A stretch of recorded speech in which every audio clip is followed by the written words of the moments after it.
So I just left CVS. I didn't have a real good, successful trip there. I had some technical issues with their coupons and their extra bucks printing out. So I'm on my second trip, and that is to Rite Aid, and let's go see what we can find.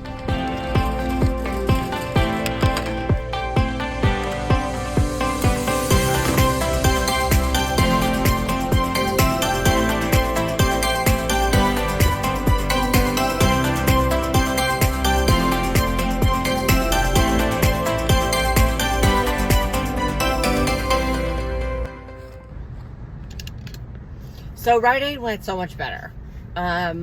Wasn't fantastic. I don't know, maybe just this isn't a very good week for couponing, but Rite Aid definitely went a lot better. I'm going to do a breakdown of all of this whenever I get home, and I will post the details for you.